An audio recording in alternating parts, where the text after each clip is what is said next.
Hi, Tim Biggam back again after a couple weeks off from sunny Florida. But, looking at a market that, to use our usual song sort of analogy, it's Queen's Bohemian Rhapsody. Nothing really matters. Anyone can see.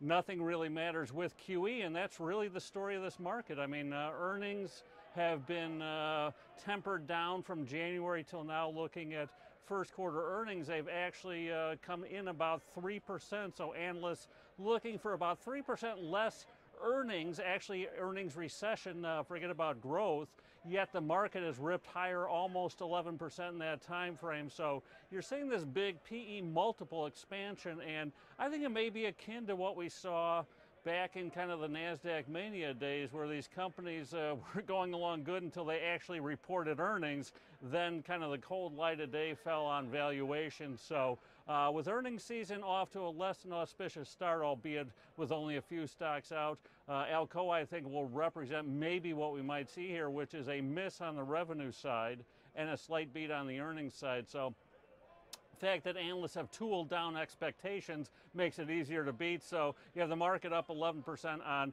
lowered expectations. Then when they beat expectations, they're probably going to try to push this thing higher. But from a contrarian standpoint, I'm just looking at things getting rather stretched here and just feeling, again, a little bit odd. Yesterday's volume was about 22% lower than normal and the lightest volume of the year, ex a few holidays. So we're seeing really no vindication for this rally here, no support to really move it higher. We've seen alternating up and down days. It looks like today, depending where we close, might be the first back-to-back, up day over the past 11. But given the fact that we're up so high, the Shiller PE, which uses a 10-year time period, approaching levels that we haven't seen since 1929. It's the third highest really ever here. So you're looking at a market that is kind of floating on the fact that money is cheap and multiples can expand. Companies are buying back shares, but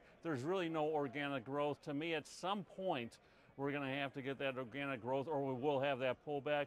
I continue to buy longer term, slightly in the money put, sell front month out of the money puts, a put diagonal, kind of take advantage of the fact that the VIX, even though it's slightly off the lows, it's still only at 13, which, given what's going on around the world, to me is rather cheap. So until further notice, I remain cautious. I refuse to kind of submit to the fact, hey, climb on board until the party ends. I'm still a valuation guy, always will be.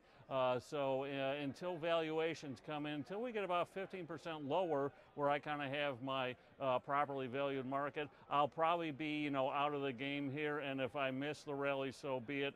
And that's really the question I think I'm asking myself, and a lot of investors are too. Do you get in going forward here? Do you buy into the fact that everything is good? You look at some of the home builder stocks that have led the charge. Those have fallen off sharply. Caterpillar, FedEx, which are kind of the bellwethers for worldwide growth, have fallen off sharply as well. So given the fact that we have these huge divergences here, I think sooner or later it's going to be resolved to the downside. So I remain cautious and will continue to kind of remain in a bearish stance until we do have that pullback. So until next week, this is Tim Biggam saying keep your position sizes according and keep your stops in place. Thanks.